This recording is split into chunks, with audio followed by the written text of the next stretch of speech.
The second season of Quintessential Quintuplets was a pleasant surprise. Didn't really expect a sequel, since the anime kinda had a satisfying conclusion, with all the girls coming together to help the lucky protagonist. Is it just me, or do the five of them seem extremely unhappy with me lately? I'd better hurry and regain their trust. But he hasn't yet chosen any of them, and the opening sequence shows him marrying one of the girls. Therefore, we have quite a journey ahead of us. A dream about the incredible day that brought us together. Let's hope it's good and promiscuous. Let's have Futaro experience the same body in 5 different flavors. Get it? Because they are sisters and only their hair colors and cuts tell them apart. In fact, we're quintuplets. Basically banging the same ass with different wigs on top. You gotta see the product straight son and go after what really matters in your hair. Speaking of which, there's one major problem. The art style has dumbed down, and now we no longer have fake eyes on our waifus. This is indeed a tragedy, and there's a strong fan base of people who worship female thighs, especially when they are covered till above the knee.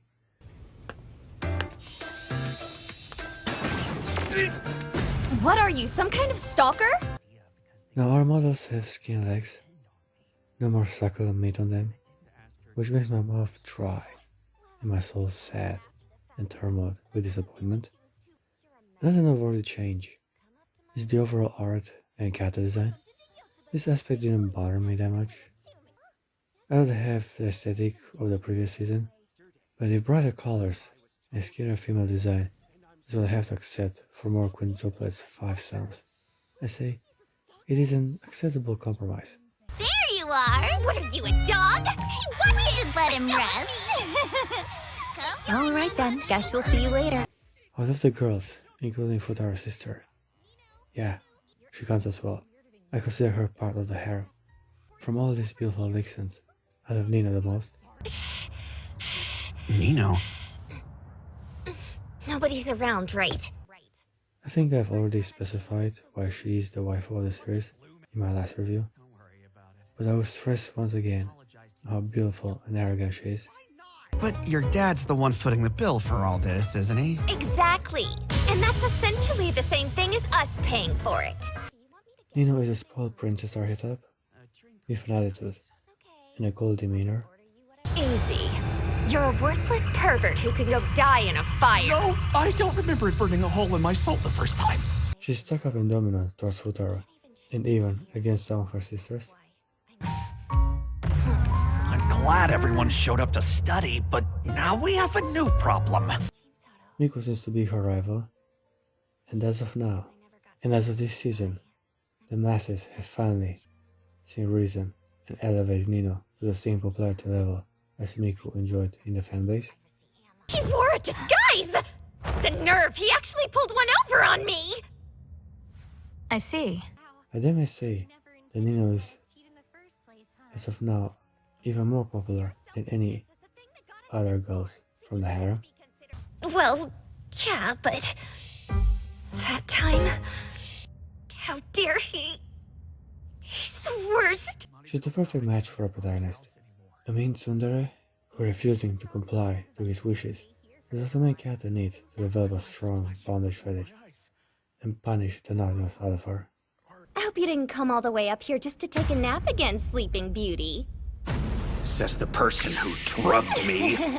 Even the way she interacts with Futaro is way more unique than any other bitches from the crib. Listen, nobody likes you. So go home already, scum! She falls in love with him while on the school trip, as Futaro wears a wig and fools her into believing he's a different person. She likes bad boys, and given her stuck-up rich girl archetype, I say it was an obvious choice. Even though I'm underage, I drink lots of alcohol. Oh wow, you're such a bad boy. Not what I intended! The fun does not last for long, however. They split up, but not before Nino giving him a reminder of her gratitude, a charm on his wrist, which sadly reveals his secret identity right in the first episode of the season. Don't just barge in. This is my room. Yeah, and? Who do you think is paying for you to stay here? Of the second season, yet again, Batman revealed his identity to his harem. So you're the guilty party. What the? But how? I changed up my handwriting. Well, I guess Nino can love him for who he is. Well, this is also a trick statement, because Futaro was a bad boy as a child. He was wearing earrings and had dyed blonde hair, not to mention an attitude. He's exactly my type.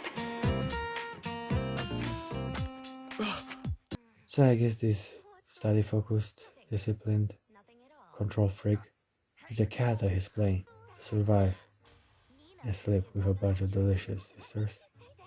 You... No, wait! I knew it! Huh? What a player. Another girl I like from the harem is Itsuki. She seems to get along with Nino rather well. They were hugging each other during the courage test. I don't want to be here anymore, Nino. Some of my classmates said it was haunted. And now, they have to get a vaccine. They seem to also rely on each other for emotional support. Come on, sis. If I have to suffer the needle, then you do too. Can we talk this over? This kid looks like the main chick from the harem. She has a strong voice and the more voluptuous features, not to mention the main waifu haircut.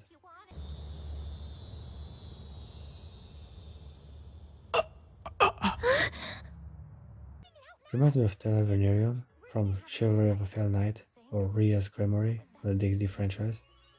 You get my point. Itsuki is the main chick from the harem type. She's also the first one to interact with Futaro. And now, as he's in the hospital, Itsuki is the one that has a more meaningful moment. Once her sisters have done their number. We can make it work. We just have to give it all we've got. Look at this. I dug up my old good luck charm, so now we'll have an advantage. Itsuki is also the main prototype for all the sisters. When they try to look alike and please their grandpa, the Quintuplets put on Itsuki disguise.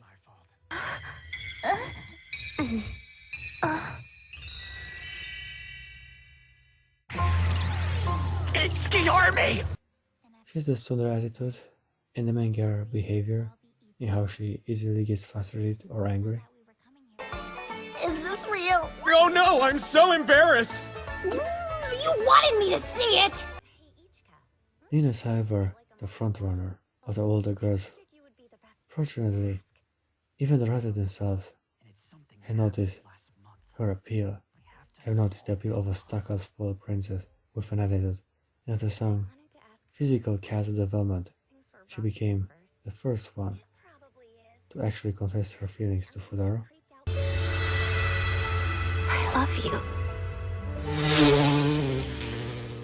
Yeah, apparently, whenever a girl cuts her hair, her feminine appeal increases, and she experiences meaningful character development. This is what happened to Sakura in Naruto 15 years ago. Personally, I prefer girls with long straight hair, and I'm glad at least Hinata has grown her hair and kept it lean even after she married Naruto. So yeah, I'm more of a Lala Devi fan rather than Haruna Saironji, where I prefer Chitoge rather than Odenara. As I was saying, Nino got a job at some restaurant because she's an independent, strong woman, and Futaro is her co-worker. I like this. Also to work in a restaurant, the pay is low, you're treated like garbage, and you have to work from morning till night. What is there not to enjoy? I think it's kinda cute how Futaro told Nino from her dad. I'm ready. Okay, don't mind me just taking your little girl away. That dude is a mobster in charge of a hospital. You don't mess with a rich Japanese businessman. But Futaro is a Mankata, so he can do whatever he pleases. By the way, how come its wedding ring is made of silver? I mean, he's filthy rich and can even afford remodeling a chunk of a building just for his daughters. And you're telling me he can't afford gold for his fingers? Cheap bastard. I'd like to be alone with my family, please. See you, Futaro. Anyhow, Nino confesses her feelings to Futaro twice and becomes a more aggressive love interest than before. What I said was I love you.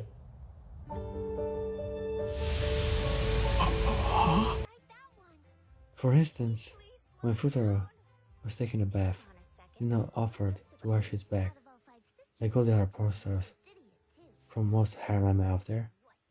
Since it's just you and me, do you want me to wash your back or something? Wait a second! Sadly, Futaro makes a fool of himself and leaves Nino unsatisfied. If I were him, I would always keep her filled and happy. I worked up all of my courage, and he ruined it. Now it's time to perv out and talk about some moves and movies. Thankfully, the second season of the Quintessential Quintuplets has some nice Hot Springs episodes. We get to see the shining white skin of our healthy young ladies. Wow. We might not get nip slips because of convenient cloud censorship. I'm onto your cloud, you dirty bug. But otherwise, we get to see the voluptuous bodies in all their female splendor. Once again, we bump into each other in the bath. You know? The thighs may have gotten thinner, but the boobs sure remain big, juicy, and bouncy. Now, Itsuki is such a gorgeous figure. I say she has the best looking package of them all. He's not the only one who's changed. Ichika too. Miku, Yotsuba. They've all been acting funny since our spring break started. But Nino has the attitude and a tight, similar body. So much why delicious, tender skin is getting thrown. It's getting thrown at the screen. I'm thankful we got this season. When it comes to character development, we keep on getting similar scenarios where Futaro has to teach them bitches some manners, or him giving his best to them apart, as the Quintuplets like to play games with him. Well, you think you can tell us apart now that you've talked to us? Yeah. However, what I like about this season is that things are actually progressing.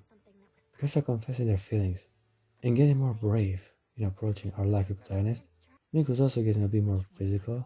She jumps on him and tries to deceive the poor fellow.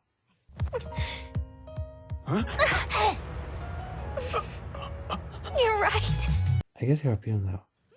I liked girls from my high school who were enjoying history and were shy introverts, just waiting for the opportunity to get wild on my martial baton.